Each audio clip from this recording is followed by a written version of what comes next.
Hey guys, welcome to this video. This is Via from Via Creates, and today we are going to be looking at all of the spreads that I made in my bullet journal this year. As you can see, I tend to pack a lot into my journals, but actually most of it I won't show you because I use my bullet journal as an actual journal as well. However, we will be going over all my monthly spreads and just like the fun spreads that I've done throughout this year.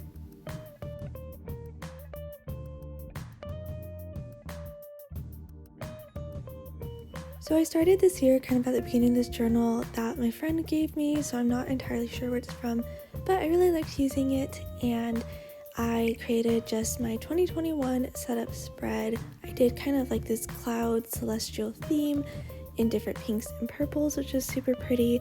So on the first page, I just kind of had the title page and my goals for this year. And then on the next page, did my word of the year, which was unconditional. This spread actually means a lot to me. I painted myself with all of my pets on a sunset sky, and it just represents the love that I have for my pets and that they have for me. For the rest of my pages in my 2021 overview, I started filling them out throughout the year, and then I kind of stopped halfway through. Definitely could have done a lot better with that, but sometimes that just happens. Now I know next year to just not include these particular ones, especially this one. Like, I think it could have looked so cool if I had kept up with it. And I technically could go back and redo it, but I don't have the time.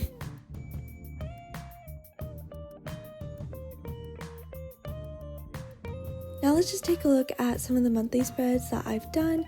So for this year, I divided up into 3 sections. So for the first 4 months, I did Harry Potter themed spreads. These ones were so fun to do. Like, I adore Harry Potter. I think it was really fun to do a house each month that I could create a theme behind and use the colors and everything to draw it together. So for the first month, I did January. As you can tell, I tend to use a lot in my spreads. I'll use markers and pens, scrapbook paper, paper bags, watercolor, and I really like kind of this collage-y style and more of a maximalist theme. So I tended to incorporate lots of little details, such as all the little stars and diamonds in the spread, and adding just color wherever I could because I just love color, and the Ravenclaw spread is definitely, I think, one of my favorite ones that I've done this entire year, and it turned out really good. Here is the habit trackers and reading list that I did for this month. I started out this year doing really good with my habit trackers, though after the Hogwarts spreads, I kind of just stopped even making habit trackers, which I think ended up being fine. I don't think I need to do them for every month, but they worked for when I used them this year. I also did student and alumni spreads of all my friends and family members for each house, which was my favorite type spread that I've done this year. Like, it was so fun learning more about all the people in my life and just through what their favorite Harry Potter class would be, and this is Ravenclaw's. So on to February, which was Slytherin. So we have just the iconic green color and this large snake, which I had actually never drawn a snake before. And I was a little bit nervous considering that it's kind of a simple animal, but I was really nervous about making sure that I kept like the body of it consistent because I didn't want it to be like thinner at the top and kind of be wavy, you know? So I spent a lot of time doing that, and I think it looks so cool, especially with the pattern of it. I loved how it was black on some parts and white on others. And this was definitely the one that was the most popular, I think, on my YouTube channel and on Instagram. Everybody seemed to like this one. I think this is definitely the coolest spread that I've done this year.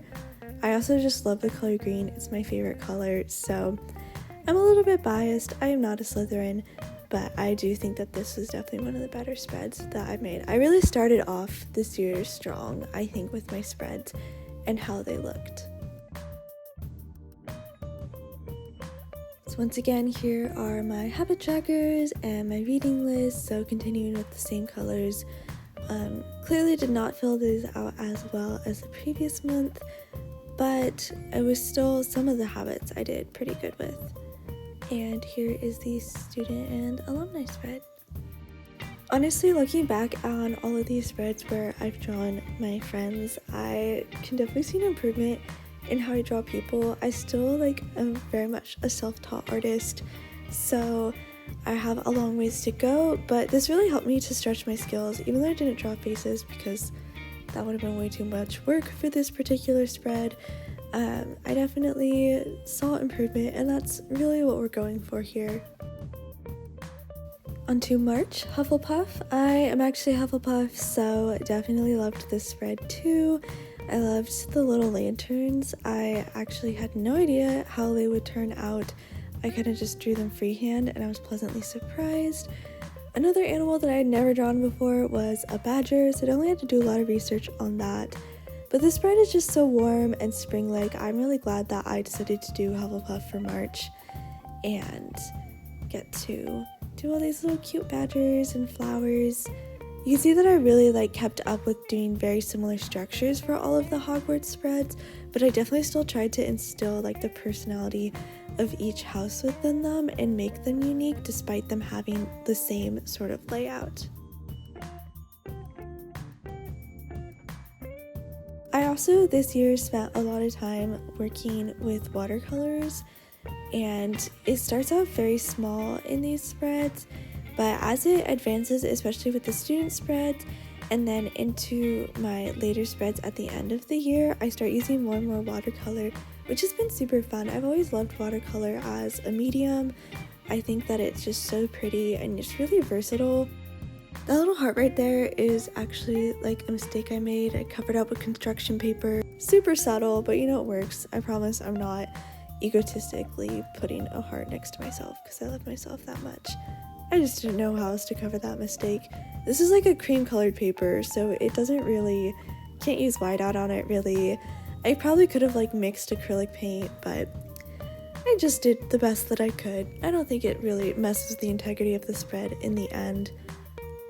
As you can tell, I definitely know a lot more Hufflepuffs than the previous two houses, but Gryffindor is definitely the house that I knew people who had the most of it. That wording wasn't grammatically correct, but I think you know what I mean.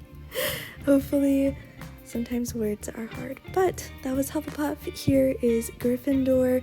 I could not find the right color red for this paper. I even asked my brother, and we went through all the paper that we had, and this was kind of the closest one.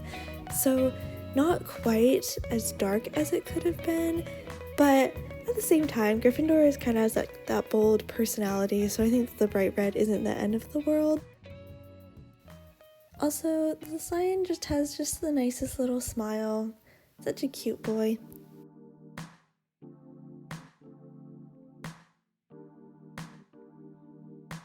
Here's the first student / alumni page. My whole first page is actually just my family, so one of my brothers and my parents. I feel like you can already see some improvements to my people drawing skills here. Definitely some work to do, but I am proud of how far I've come.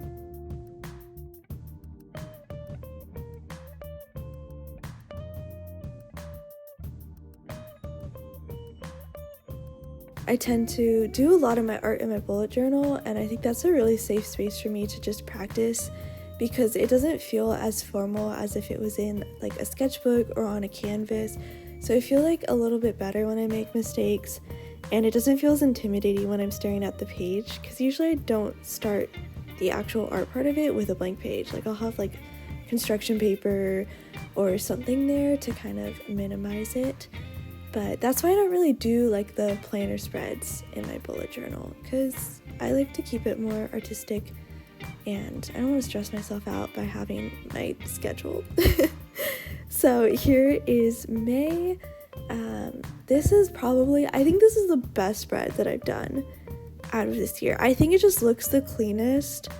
It's not as much as my other spreads, but I spent so much time drawing these spaceships. How would you call them? I should know this. I'm such a big Star Wars fan, but I spent a lot of time on these, and I feel it just has the best composition out of all of these. If I look at it from the distance and up close, it looks good. And I feel I don't know, this could just be a me thing. Some of my spreads only look good if you look at them from a certain angle. But also, I stare at them a lot because obviously I worked on them, so I'm probably just a bit biased on that. But here's May. I actually did this like way after May. I did this in June. So I actually made both of these spreads at the same time. I just didn't feel like I could leave May empty, you know? So I just left pages for it, and later on, after my semester ended, I did both of these spreads actually when I visited my grandma over the summer. So super fun. She kind of got to watch the whole process, and she also really loves Star Wars, so it was really fun talking about it with her. This is my Women in Star Wars spread. These are just some of the most interesting characters that I think were in Star Wars. Ahsoka Tano's always been my favorite. And here is July. These were lightsabers. This was the most stressful spread. Like, it was so hard to get them to all be straight. Like, I didn't have like the right kind of paintbrush for this. And then trying to do the color on the outside, I stayed up so late trying to get this done. Like, it was unnecessary how much stress it caused me. And this is one of those spreads that I feel like only looks good if you look at it from far away. But I am proud of how the lightsaber hilts look. Like, I did each one differently, and so those turned out good. And the lettering was really good in this. So overall, it's still a decent spread. Could be better, but that's in the past. This one, however, I think this is my least favorite one that I've done this year. Like, it's not bad. I just feel like I could have made it match the other spreads in the series better. Also, I definitely thought that doing like the Baby Yoda painting would be way easier than it was, and his eyes are kind of lopsided. I don't know why I'm telling you guys this. You might not have noticed if I didn't point it out. But that's it for that book.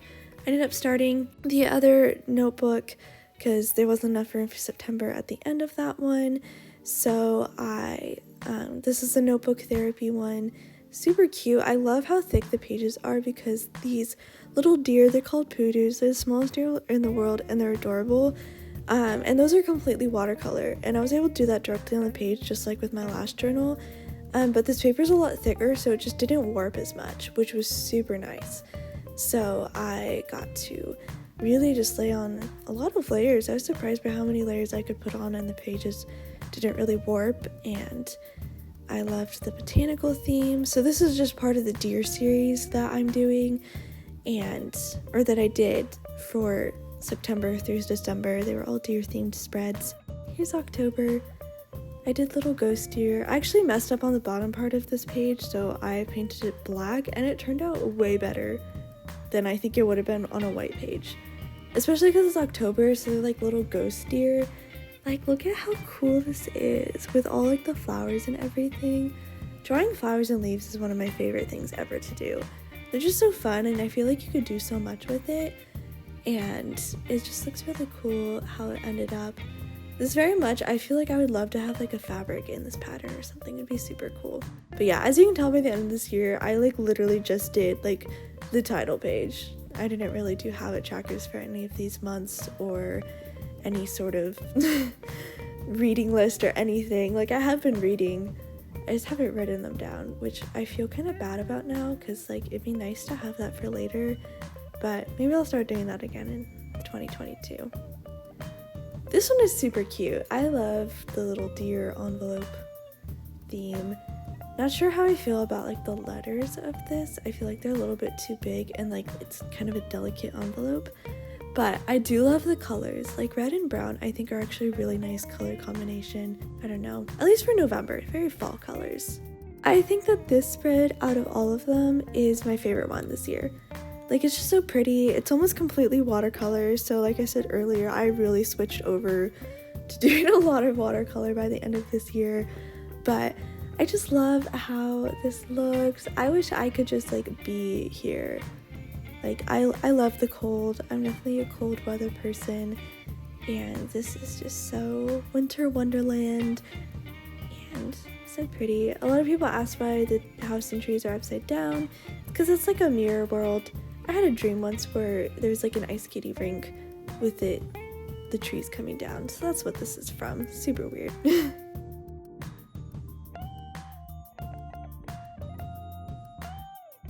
So here's the random other spreads I've done. This is my spring finals planning. And I actually made a full video on this, same with all my monthly bullet journal spreads, which I'll link in the cards in the description.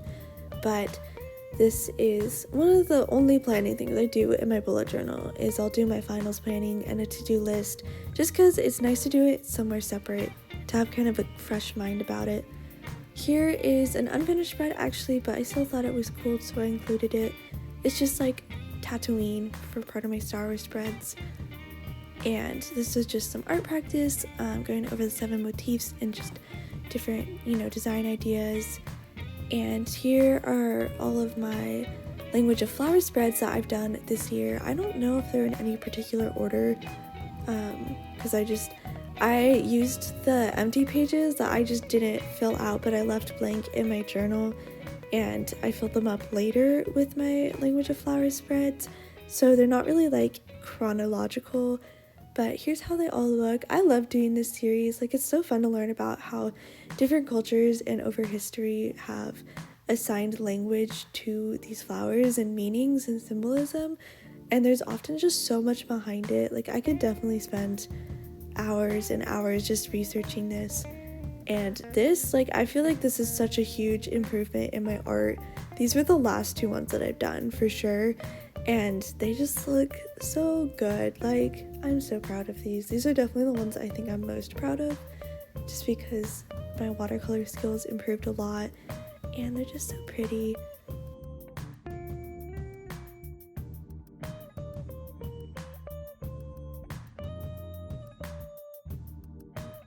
These 2 flowers especially were super special because we had a lot of these around my house when I was growing up before we moved, and so these were definitely just very nostalgic to paint. Daylilies they're very elegant flowers, and lavender will always be one of my favorite scents, or like lavender in tea, like Earl Grey tea is so good. Top 10 flower for sure.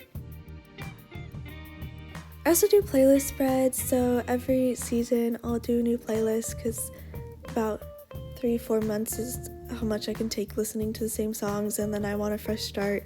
So here is summer and fall. Spring and winter got messed up because I did them at the same time, and they just did not, it got all mixed up with the songs, so that's why you're not seeing that.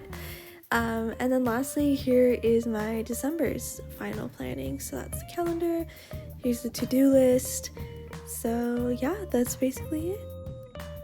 This is so fun to look back on all my spreads this year and to see my progress. It definitely made me feel a lot more confident, I guess, in my skills in art, and I'm excited for the next year and what it's going to bring in terms of my bullet journaling.